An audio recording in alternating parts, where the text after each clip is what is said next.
Hi babies, Chloe from the ReiQueer.com here. Welcome back to the ReiQueer pod. This is already episode 5, if you can believe it. If you're new here, my name is Chloe. I'm a Reiki master, equity consultant, and community educator.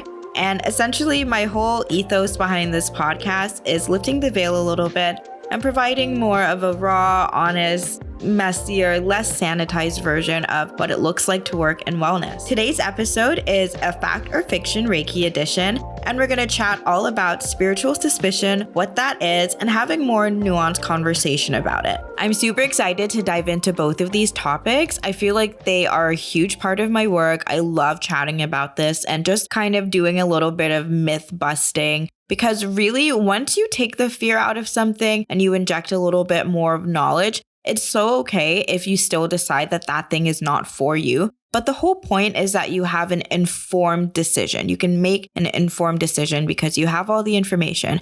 I would so much rather someone know the information and still say, yeah, sorry, this isn't for me, rather than someone be completely misinformed and make their no from a place of fear or from a place of not actually knowing the truth. And I feel like when it comes to matters of spirituality, when it comes to Reiki, conversations like this that tend to be outside of people's comfort zone sometimes trigger people in various ways. So I think it's important to know that when you're making a decision that something isn't for you, you have every single right to do so, but at least make an informed decision. You know what I mean? Like, know that it's not for you because you know what it's about, rather than feeling like it's not for you from a place of fear. So let's first start off by getting into the Reiki of it all. So for those that are unfamiliar, Reiki is a Japanese healing modality that utilizes the energy that we all have access to in order to promote our healing, well-being, and really just support us on multiple levels. I study Usui Reiki, which was brought to the West after America's occupation of Japan.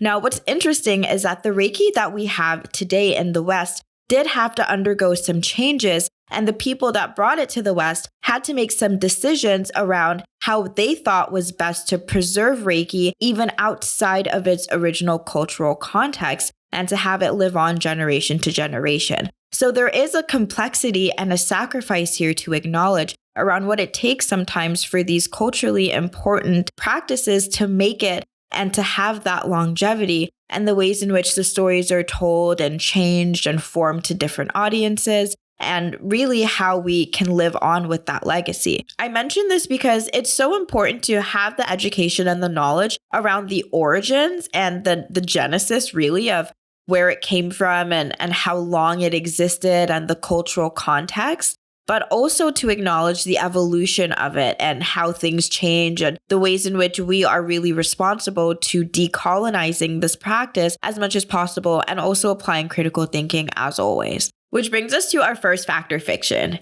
Reiki is against my religion. Fact or fiction, what do we think?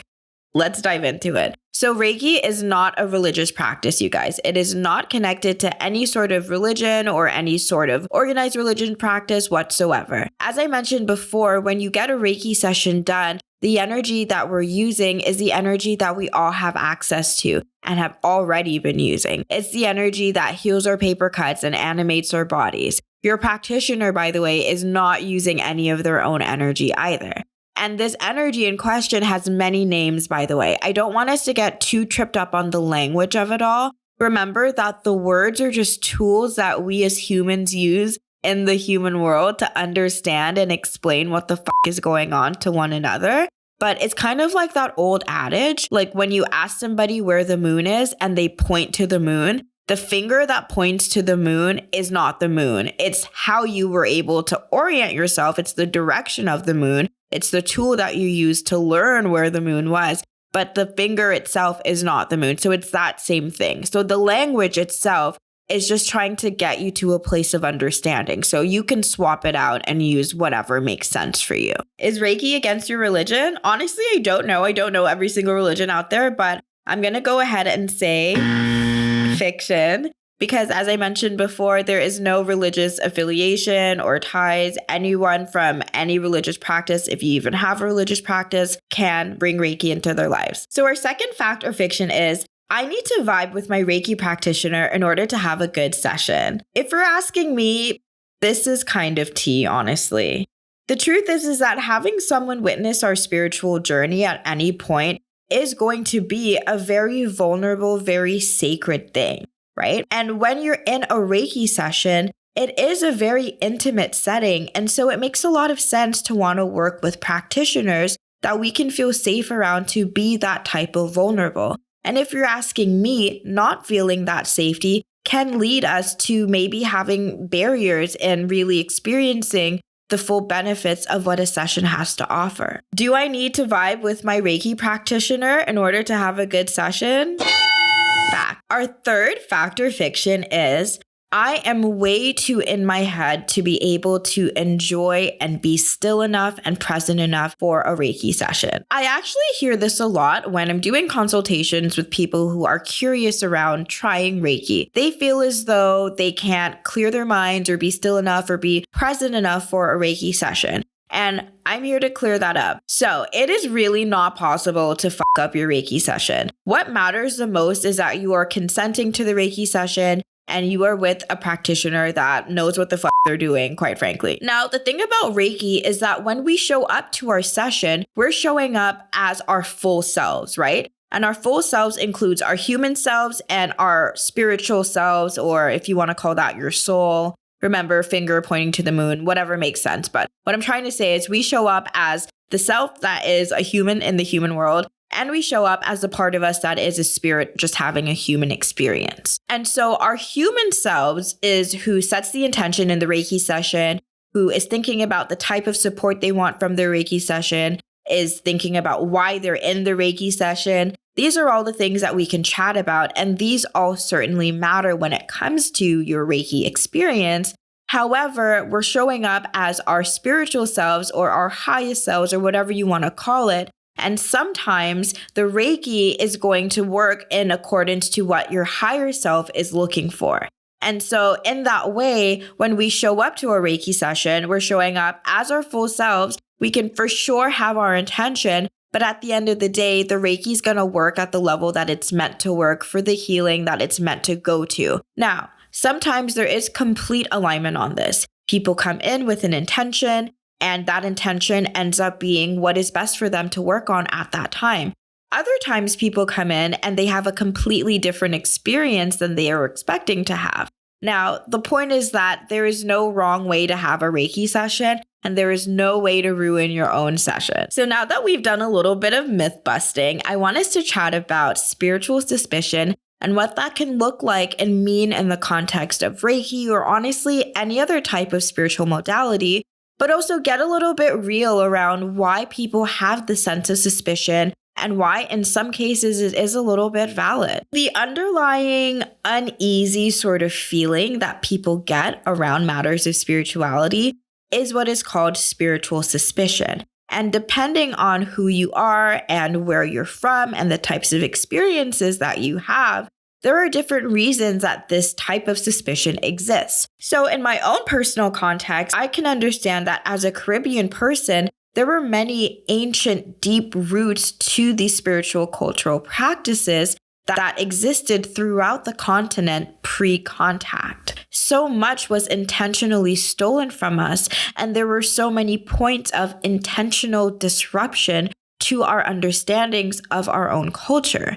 And we can't have this conversation without chatting about the role of organized religion and how that was used as a tool in addition to fear to really remove us from our roots and really try to remove us from our sense of spirituality outside of organized religion. Now, I do want to say that there have been people that have been steadfast in preserving as much tradition, as much culture when it comes to spirituality outside of the organized religious sphere. However, it's impossible to deny that the harm that was caused initially does still trickle down to our day-to-day, where we still have people to this day that deny any sort of spirituality or connection to themselves, connection to the world around them outside of the Christian Bible or outside of organized religions in general. And that trickle down, I think, has done its share of harm. So when you're from communities where people have historically wished you a lot of harm, when you're from communities where you know people will try to fuck with you on the basis of your identity,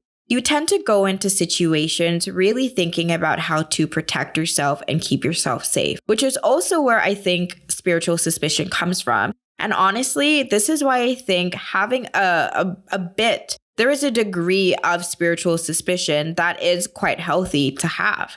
And I think this is because we want to make sure that when it comes to our spirituality, that we are being steadfast in being careful. We are using our discernment. And just as though we would protect, someone being around our baby or our closest friends or even just ourselves, we want to have that same type of concern of our spiritual self and our spiritual journey. And I think innately we do know that, which is where that spiritual suspicion can also come into play.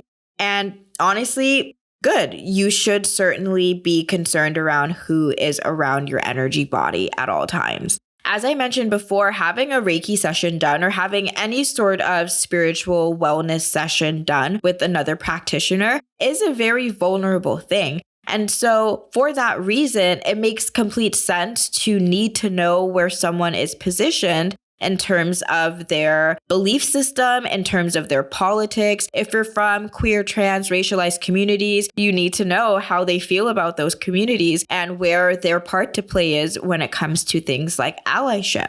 All of this matters so much. And for some people, this can really make or break their spiritual suspicion and can really put an end to things in terms of them wanting to explore their own spiritual journey, which is such a shame. That being said, energy work is not going to be for everyone. It's not going to speak to everyone, and that is totally okay. What matters the most is that you are making informed decisions for yourself based on facts, not fiction. I hope you enjoyed this episode. I hope that you might have even learned a thing or two. Shout out to my Reiki teacher, Claire, for recommending this book called Reiki in Japan by Masaki Nishina. It is really, really informative if anyone is curious about the origins of Reiki and how it came to be. Tons of amazing further reading. Please check this out. If you're listening, please leave me a rating, leave me a comment, let me know how you like the episode. And if you're watching on YouTube, subscribe to our channel, send me a like, send me a comment.